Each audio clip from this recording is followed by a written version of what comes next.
It was the kind of drive that makes you question all your life choices. The kind where the only thing on the AM radio is static and fire and brimstone preachers, and the landscape hasn't changed in 3 hours except for the gradual fading of the sun. That I was somewhere west of Amarillo, pushing my old Ford Ranger through the New Mexico night, the engine making a sound I didn't like, a low, guttural whine that hadn't been there when I left Dallas. The plan was simple. Drive through the night, make it to Flagstaff by morning, crash at my cousin's place, and then figure out the rest of my life. The rest of my life, part was the complicated bit that a failed business, a mountain of debt, and a girlfriend who'd decided she'd rather not watch the ship go down. Her name was Chloe. Thinking about her sent a hot spike of failure right through my gut, so I tried not to. The only thing keeping me company was the voice of Maya, my GPS, calmly telling me to continue on I-40 for the next 200 miles. That I'd named her that because the voice had a sort of no-nonsense, intelligent warmth to it. It was easier to think of her as a person than as an algorithm. The truck whined again, a higher pitch this time. A warning light I'd never seen before, a little orange wrench, flickered on the dashboard. Shit, I muttered to the empty cab that I needed to stop. To let the engine cool, to clear my head, to just be somewhere that wasn't the inside of this vibrating metal box of my regrets. That's when I saw the sign, illuminated by my headlights in the vast empty darkness, squeaky clean 24 hours self-serve. Below it, a smaller rusted sign declared, Tucumcari Every. Last stop for 100 miles. It was a relic from a different era, a long, low-slung building with 6 bays, each with its own hulking vacuum unit standing sentinel. The fluorescent lights inside the bays hummed and flickered, casting a sickly, pulsating glow on the wet concrete. The whole place was empty. Of course it was. It was pushing 1 a.m. on a Tuesday. Who the hell washes their car at 1 a.m.? I in the middle of nowhere? I pulled into the lot, the gravel crunching loudly under my tires, and killed the engine. The sudden silence was a physical relief, so profound it made my ears ring that I sat there for a minute, just breathing, listening to the tink-tink-tink of the engine cooling down. I looked around. Nothing but flat, scrubby land and the endless black ribbon of the highway. The air was dry and cold, smelling of dust and a faint, chemical tang of soap. That's when I saw her. A beat-up, primer gray Honda Civic was parked near the far end of the lot, under a flickering sodium vapor light. A woman was leaning against the driver's side door, her face illuminated by the glow of her phone. Even from a distance, there was something about her that cut through the fog of my exhaustion.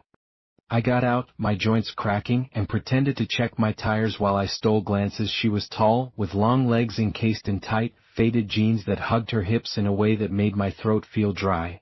She had on a simple white tank top, and even from 20 yards away, I could see the gentle curve of her breasts, the way the fabric stretched across them.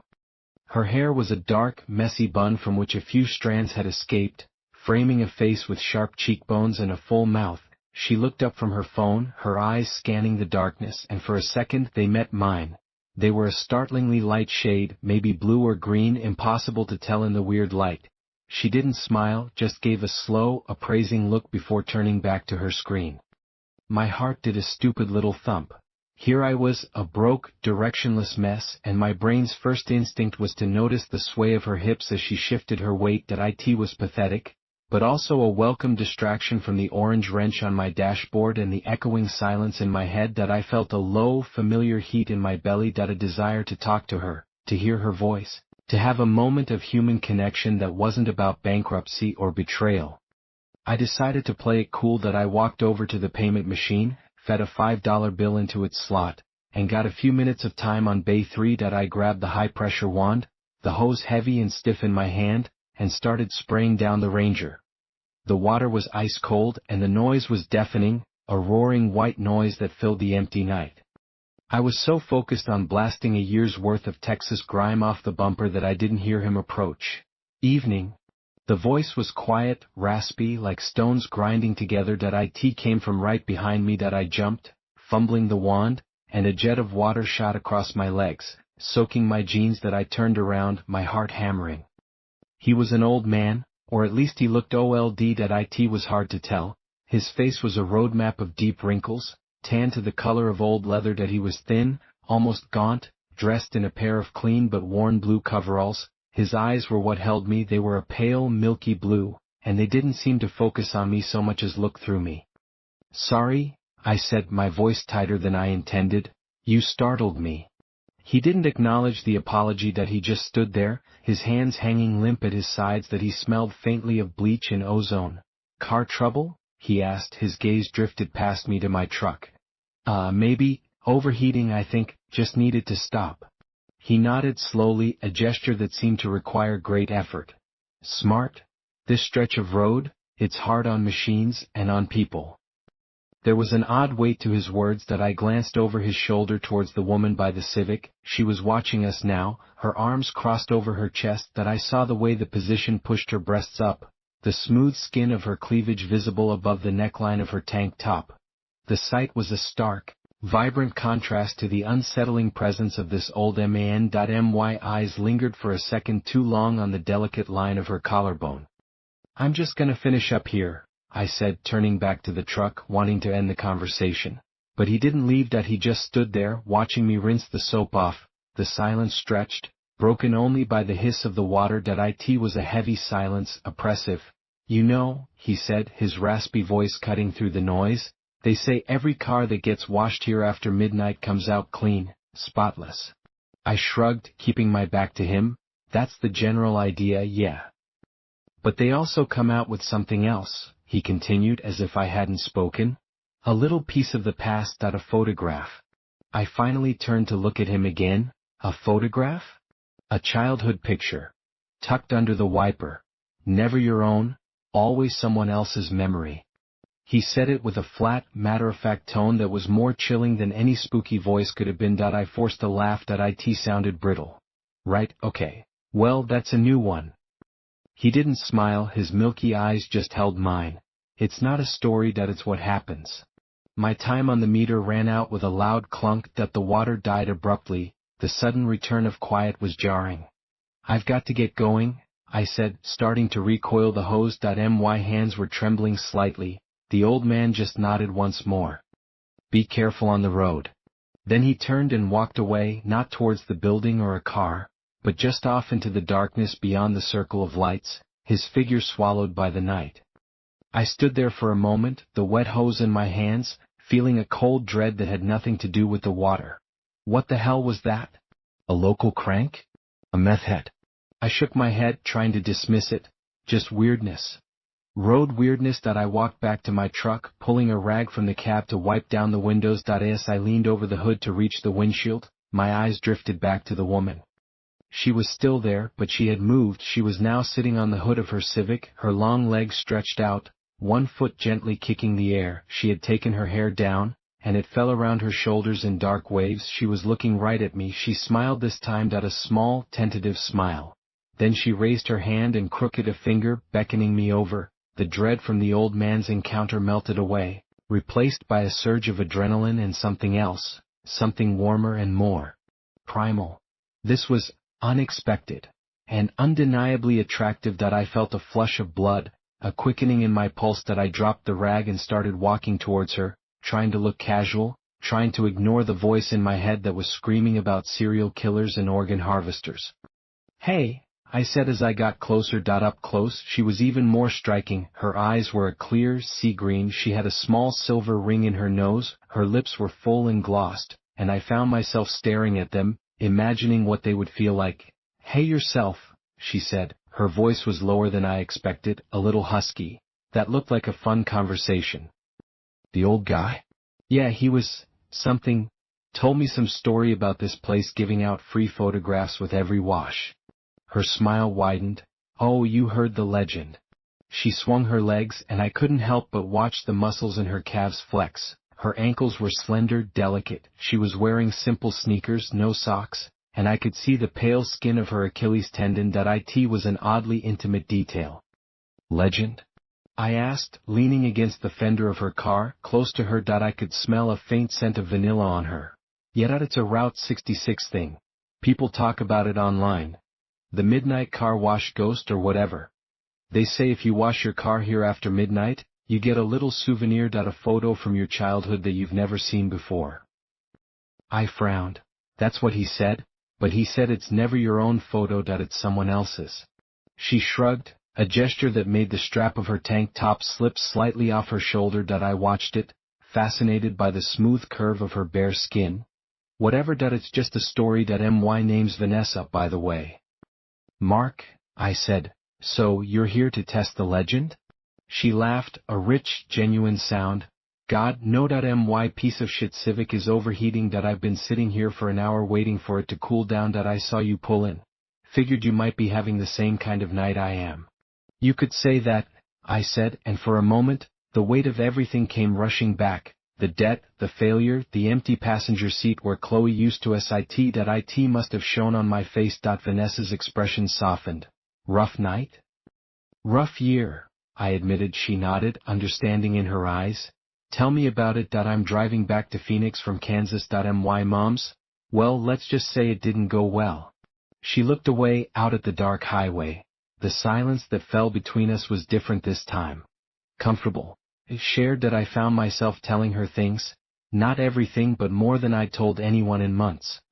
About the coffee shop that failed, about the investors who vanished, about Chloe packing her bags. She listened, really listened, her green eyes fixed on mine. She told me about her mom's drinking, about how every visit was a fresh hell, about how she felt trapped between duty and self-preservation. We talked for what felt like an hour, there under the buzzing light, two strangers stranded in the New Mexico night. The sexual tension was still there, a constant, low hum beneath the conversation. My eyes kept drifting to the way her tank top clung to her torso, the shape of her breasts, the way she bit her lower lip when she was thinking. I imagined what it would be like to touch the small of her back, to feel the warmth of her skin through the thin fabric. That it was a desperate, hungry feeling, a need to feel something other than despair. During a lull in the conversation, I noticed something. Her windshield was perfectly clean, spotless. Did you already wash your car? I asked. She looked confused. No, why would I? It's gonna overheat again 5 miles down the road. I walked around to the front of her Civic. The windshield was dry. There was no sign she'd used the bays, but it was cleaner than any car had a right to be after a long drive. It was pristine. That's weird, I murmured. What's weird? Before I could answer, my phone buzzed in my pocket. I pulled it out. It was a text from a number I didn't recognize. The message was just a single word, leave. A cold finger traced its way down my spine. I showed it to Vanessa. What the hell? She said, her brow furrowed. Wrong number. Maybe. I typed back, who is this? The reply was immediate. Asterisk asterisk, you are in a place of echoes. The pictures are memories, they get stuck here. Leave before one gets stuck to you.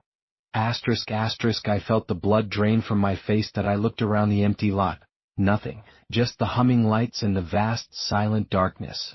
Mark? You okay? Vanessa asked, hopping off the hood. She put a hand on my arm. Her touch was electric, but it did nothing to calm the fear rising in me. This is messed up. I stammered. I tried to call the number. It went straight to a fast, busy signal, like a number that didn't exist. It's just a prank, Vanessa said, but her voice lacked conviction. She was looking around now too, her earlier confidence gone. Probably some kids. What kids? I gestured at the utter emptiness surrounding us. There are no kids out here. It was then that I saw it. Tucked under the driver's side wiper blade of my truck, which was still parked in Bay 3. A small square of white. My breath caught in my throat. I started walking towards it, slowly, my heart pounding a frantic rhythm against my ribs. Vanessa followed close behind me, her presence a comfort and a complication. I could hear her quick, shallow breaths.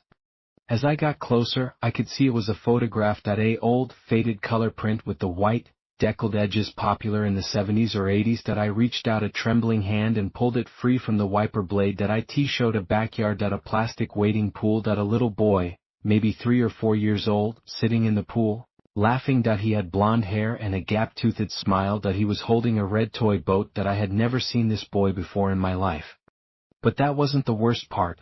Standing at the edge of the pool, just visible in the corner of the frame, was a woman. She was turned away facing the boy, but I could see her profile. She was young, pretty, and she was wearing a distinctive necklace, a silver pendant in the shape of a butterfly. I knew that necklace. My mother had one exactly like it that she'd lost it years ago before I was even born that she told me the story, showed me a picture of herself wearing it. This woman in the photograph wasn't my mother, but she was wearing her necklace. What is it? Vanessa whispered, peering over my shoulder. Her scent, that vanilla and now a hint of nervous sweat, filled my nostrils. I couldn't speak that I just handed her the photo. She studied it for a long moment. Who is it? I don't know, I managed to choke out. The boy. I don't know him, but the woman, her necklace that it was my mom's.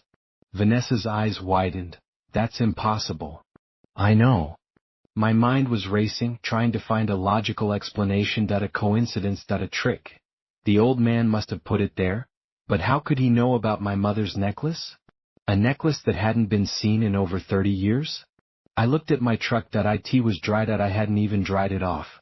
But it was perfectly, unnaturally dry, and clean, that it looked like it had just rolled off the assembly line. Every speck of dirt, every bug splatter was gone. Mark, look, Vanessa said, her voice tight with fear. She was pointing at her Civic. Tucked under its wiper blade was another square of white that we walked over together, our footsteps loud in the gravel. That I pulled the second photo out. This one was black and white. That a little girl in a frilly dress, sitting on a stoop, crying, her face was contorted in misery. That I in the background, a man was walking away, his back to the camera. The photo had a haunting, lonely quality. Vanessa let out a small, choked sound. She snatched the photo from my hand. What? Do you know her? I asked. She shook her head, but her face was pale. No, it's the stoop. That's the house I grew up in. That I in Topeka. That's our front steps. She pointed a trembling finger. I fell on those steps when I was 7. Broke my wrist.